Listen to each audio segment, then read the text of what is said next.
This is the story of the hunt for the world's most dangerous hackers. Once upon a time, there were 5 bears. No, not real bears. These were code names, metaphors, nicknames for special units inside Russia's powerful intelligence services. Each bear was unique, different teams, different objectives, different methods, but they all shared one thing in common. They were hackers. Not just any hackers, some of the most dangerous in the entire world. Some work to spy, some work to expose, some work to wreak havoc. Their reach is far greater than just computers or networks. These hackers have become weapons, tools used to destabilize entire nations, manipulate politics, and spread chaos on a global scale. They've infiltrated the German parliament, broken into the personal emails of elected officials, and even interfered in US elections. They played a key role in Donald Trump's 2016 campaign, traveling the world on missions that always serve one master: the interests of Vladimir Putin's regime. And for years, these bears have also been fighting a hidden war against Ukraine, carrying out cyberattacks while Russian forces pushed forward on the ground. This documentary uncovers who these hackers are, how they operate, and most importantly, how we can protect ourselves from them. Our story begins with a tiny detail, a single line above the letter E, and a woman named Claudia Haidt, Berlin, May 8, 2015. It's a warm Friday morning in spring, and Claudia, an assistant to a member of the Bundestag, is in her office. Her desk is neatly arranged, her computer screen glowing softly. The weekend is just around the corner. She's drafting an email to her colleague, Renee, but suddenly something strange happens. The accented "uh" won't appear on her screen, a small issue, but Claudia knows her system well. She tries the usual fixes: restarting Microsoft Word, rebooting her PC, checking her settings. Nothing works. Frustrated, she dials 117, the Bundestag's internal IT hotline. "I think my computer might have a virus," she tells them, "maybe a Trojan." The support team doesn't take her seriously. They assume it's just a minor glitch. What no one realizes yet is that this tiny issue is the first visible sign of something catastrophic, because Claudia was right. There really was a Trojan on her computer, but this wasn't just about her device. While Claudia was still on the phone with IT, hackers were already deep inside the Bundestag's entire network, and these weren't ordinary criminals. They were working for the GRU, Russia's powerful military intelligence agency. Putin's bears were on the hunt, and they had already breached the heart of Germany's political system. 8 days earlier, April 30th, 2015, dozens of German MPs and their staff received an official-looking email. It seemed to come from the United Nations, with the subject line referencing the Ukraine economic crisis. At the time, tensions were high, just a year after Russia's annexation of Crimea, and Ukraine was already engulfed in conflict. The email looked credible, too credible to ignore. Claudia clicked, many others did too, and with just one click, the hackers were in. No pop-ups, no warnings, no alarms. The malware installed itself silently in the background, granting the attackers full access. Their mission was clear: obtain administrator privileges, gain master keys to the Bundestag's entire network, move deeper and deeper into Germany's political core. Within days, they achieved it. The attackers jumped from computer to computer, scanning for valuable documents, secret emails, and classified strategies. Eventually, they penetrated the highest levels: Angela Merkel's own office. At this point, the Bundestag was under one of the most serious cyberattacks in German history, and no one even knew it yet. Claudia, still frustrated with IT's useless response, called them again.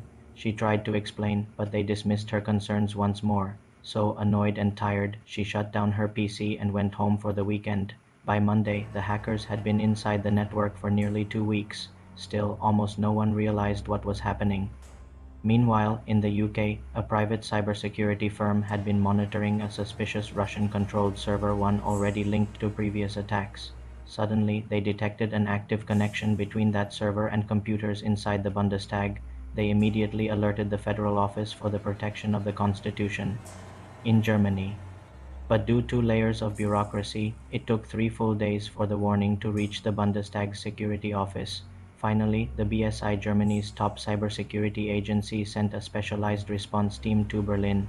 Their mission: examine system logs, track hacker movements, contain the breach. What they found was chilling. Yes, it was a major attack. Yes, data was being stolen. And yes, The hackers were still inside the BS. I had no choice but to pull the plug. Suddenly, the entire network went dark. Computers shut down automatically, as if haunted. Panic swept through the Bundestag.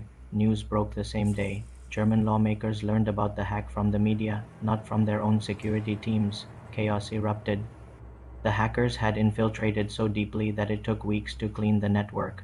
Lawmakers were forced back to pen and paper, afraid to use emails or digital systems at all.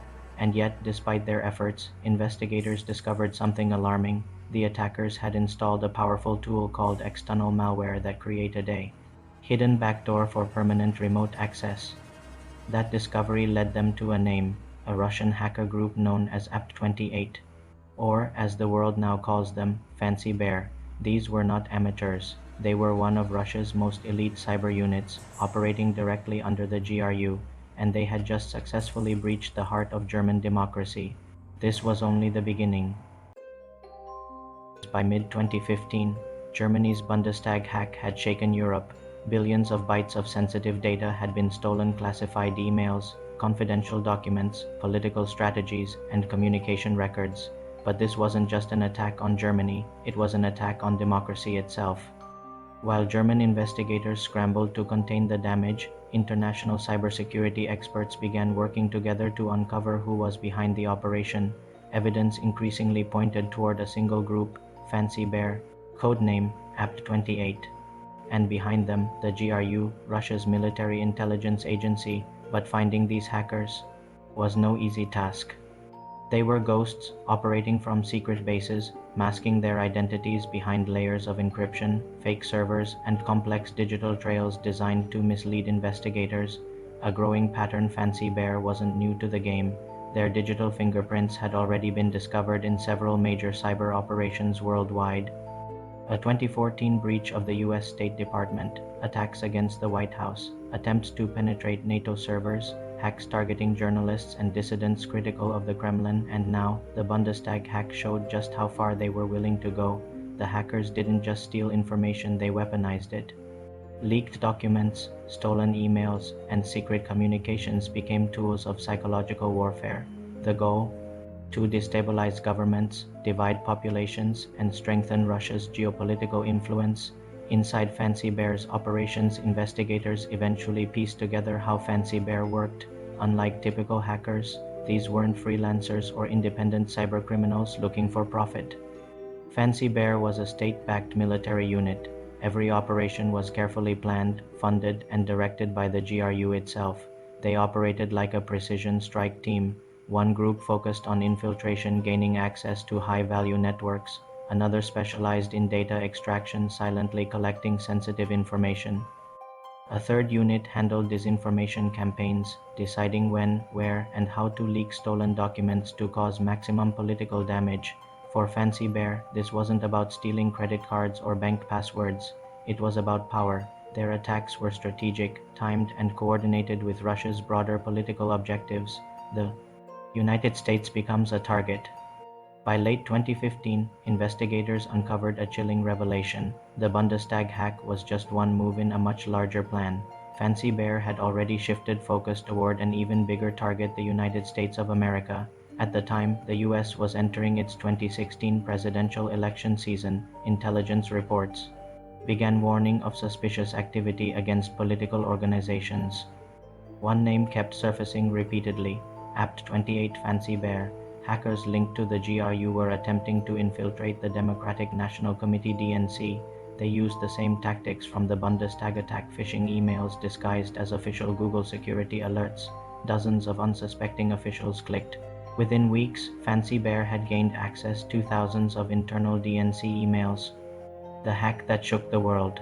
Those stolen emails were later leaked online in carefully timed drops, designed to influence public opinion and sow division among American voters. The leaks dominated headlines, spread rapidly on social media, and fueled conspiracy theories that divided the nation. By the time US authorities realized the scale of the operation, the damage was done. The 2016 US presidential election had been hacked not by changing votes, but by controlling information. The digital battlefield expands from Berlin to Washington. The pattern was clear. This wasn't random cybercrime. It was a coordinated campaign. Apt 28 wasn't acting alone either. Alongside Fancy Bear, another Russian hacker unit called Cozy Bear Apt 29 linked to Russia's FSB intelligence agency also carried out parallel operations, sometimes even targeting the same networks. These groups weren't competing, they were collaborating, two bears, two agencies, one goal, to reshape global politics from the shadows. The message to the world. By now, Western intelligence agencies had no doubts left. Fancy Bear wasn't just another hacker collective, it was a weapon. Russia had turned cyberwarfare into a tool of state power. Instead of tanks, missiles, or soldiers, they used data, leaks, and propaganda to destabilize their rivals. And the Bundestag hack was only the beginning. The Bundestag hack had sent shockwaves through Europe. For months, German investigators struggled to repair the damage, but the attack had already exposed weaknesses in their cybersecurity defenses, and Germany wasn't alone. By 2016, a pattern had become clear. Russia's hackers weren't just targeting one country, they were testing the world. Fancy Bear and Cozy Bear, Russia's two most powerful cyber units, had successfully infiltrated parliaments, ministries, and major institutions across Europe and beyond. Governments could no longer ignore the threat. The digital battlefield had arrived. Germany fights back. Inside Berlin, frustration turned into determination. The Bundestag hack wasn't just an embarrassment, it was a wake-up call. Germany launched a massive counter-operation, bringing together the Federal Office for the Protection of the Constitution (BFV), the Federal Office for Information Security (BSI), international partners, including the US National Security Agency (NSA) and British GCHQ. Their mission was simple: track the hackers, follow the digital breadcrumbs, and stop Fancy Bear. Forensic teams spent months analyzing network logs, tracking IP addresses, and piecing together digital traces. Eventually, the trail led back to specific GRU officers working inside a Moscow-based military compound. For the first time, Germany had names, faces, and evidence. In May 2020, after years of investigation, Germany issued an international arrest warrant for a Russian intelligence officer named Dmitri Badin, a known member of Fancy Bear and an operative of the GRU. He wasn't just suspected of hacking the Bundestag, he was also tied to the DNC breach in the US, attacks on the World Anti-Doping Agency WADA, targeted campaigns against journalists and activists. Germany's message was clear. This wasn't random cybercrime, this was a state-sponsored attack. But there was one problem: Russia refused to extradite Badin. By now, tensions between Russia and the West were escalating rapidly. For decades, the world feared a traditional Cold War fought with tanks, missiles, and soldiers. But this was something different. This was a cyber Cold War. Instead of bombs, there were data leaks. Instead of spies in trench coats, there were hackers behind screens. Instead of sabotaging factories, they sabotaged public trust. In this new era, the battlefield was everywhere: inside parliaments, corporations, universities, and even our personal devices. The US strikes back in July 2018. A major development shook the world. The US Department of Justice formally charged 12 GRU officers, all members of Fancy Bear, for interfering in the 2016 presidential election. This was unprecedented. Never before had a superpower publicly accused another of orchestrating such a coordinated cyber attack on its democracy. The charges detailed how Fancy Bear had infiltrated the Democratic National Committee (DNC), stolen thousands of emails from senior political officials, released the data online to manipulate public perception, coordinated disinformation campaigns on social media. For the first time, the world understood the scale of Russia's cyber operations. But despite the indictments, the hackers remained untouchable. They operated safely inside Russia, protected by the state that had sent them. While Europe and the US debated policy and security measures, one country faced the full force of Russia's cyber operations: Ukraine. Since 2014, after Russia's annexation of Crimea, Ukraine had become a testing ground for advanced cyber warfare. In 2015, Russian hackers shut down parts of Ukraine's power grid, leaving hundreds of thousands in darkness. In 2017, they unleashed the NotPetya malware disguised as ransomware but designed to destroy.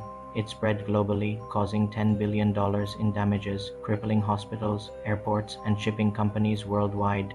Ukraine had become a digital frontline where every cyber attack carried real-world consequences. By the late 2010s, one thing had become painfully clear: Cyberwarfare was no longer science fiction. It wasn't about stealing files anymore. It was about shaping geopolitics. Fancy Bear had evolved from a covert hacker group into a strategic weapon capable of destabilizing nations without firing a single bullet. Governments, corporations, and intelligence agencies scrambled to upgrade their defenses. But the hackers were evolving too, constantly adapting, finding new vulnerabilities, and striking when least expected. And while the world focused on Fancy Bear, another storm was brewing. By the early 2020s, Fancy Bear had become a ghost in the machine. They were no longer just hackers, they were weapons of influence, striking silently from behind keyboards yet capable of shaking entire nations. Governments across the world had tried to expose them, sanction them, and even charge their members, but Fancy Bear always seemed one step ahead. Now, the battlefield was no longer just about stolen emails or political campaigns. It was about control of systems, of narratives, of entire societies. In 2019, cybersecurity researchers uncovered one of Fancy Bear's most ambitious projects yet, Operation Secondary Infection. Unlike earlier attacks focused on stealing data, this operation had a different purpose: planting fake stories. Thousands of fabricated news articles, manipulated social media posts, and false documents were carefully crafted and spread across platforms. The goal wasn't just hacking computers, it was hacking minds. By flooding the internet with conflicting narratives, they made it harder than ever to separate truth from lies.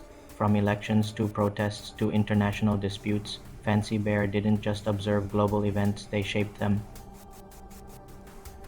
In February 2022, when Russia launched its full-scale invasion of Ukraine, the world braced for conventional war. Tanks rolled in, missiles struck cities, the conflict dominated headlines, but behind the scenes, another silent war raged online. Before Russian troops crossed the border, Ukrainian banks, ministries, and critical infrastructure were already under attack by waves of coordinated cyber strikes. Fancy Bear deployed powerful data wiping malware, knocking government systems offline within hours. The goal was clear: paralyze Ukraine digitally before invading it physically. But Ukraine had learned from the past. After years of relentless Russian cyberattacks, they were better prepared. With support from international cybersecurity experts and private companies, Ukraine managed to restore systems quickly, keeping their government operational despite the chaos. This was a turning point. For the first time, NATO, the European Union, and the United States openly joined forces to defend against Russian cyber operations. Global tech giants like Microsoft, Google, and Cloudflare stepped in, cutting off malicious servers, blocking phishing campaigns, and tracking Fancy Bear's movements in real time. The response marked a new era. Cybersecurity wasn't optional anymore, it was national defense. Even so, the hackers adapted. Fancy Bear launched constant attacks on media outlets, satellite systems, and government agencies worldwide. Every day, somewhere in the world, a digital battle was being fought, invisible to most, but critical to the balance of power. The hunt intensifies. In secret rooms across Washington, Berlin, London, and Brussels, intelligence officers studied Fancy Bear's methods obsessively. One question dominated every meeting: how do you stop an enemy you can't see? Forensic specialists followed digital footprints, tracing IP addresses across continents, but Fancy Bear always stayed a step ahead, erasing logs, rerouting traffic, hiding in encrypted tunnels. Yet slowly, a picture emerged. Investigators identified key operatives, their military ranks, and even the Moscow offices where many attacks originated. But this raised an even more unsettling question. If Fancy Bear was only one of Russia's cyber units, how many more were out there? Today, Fancy Bear remains active. Their operations continue to evolve, growing more sophisticated, more unpredictable, and more dangerous with each passing year. They've proven that wars are no longer fought only on battlefields. They're fought in servers, in emails, in data leaks, and even in the stories people believe. When one group can influence elections, destabilize economies, and undermine entire governments without firing a single shot, the rules of power have changed forever. The fight isn't over yet. The hunt for Fancy Bear continues. Some operatives have been named, some sanctioned, some even indicted, but the network itself remains intact, hidden deep within Russia's intelligence apparatus. Every day, agencies around the world monitor their activity, knowing that one wrong move, one missed signal, could mean another Bundestag, another DNC, or something far worse. The digital battlefield is here to stay. The weapons are invisible, and the next attack could already be underway. Because in this war, the enemy never sleeps. This is the story of a hunt that spans continents, governments, and ideologies, a chase through shadows where the weapons are invisible, but the consequences are real. It started with a single email in Berlin. It has grown into a global cyber conflict, and it's far from over. If you found this story as fascinating as we did, make sure to leave a like on this video. It really helps us bring you more deep, untold stories from around the world. Tell us in the comments, do you believe cyber warfare has already changed the future of global power? Or do you think the biggest battle is yet to come? And if you haven't already, subscribe to Universal TV and turn on the bell icon so you never miss our next documentary where we uncover more secrets, mysteries, and hidden truths shaping our world. Because in this digital age, knowledge isn't just power, it's survival.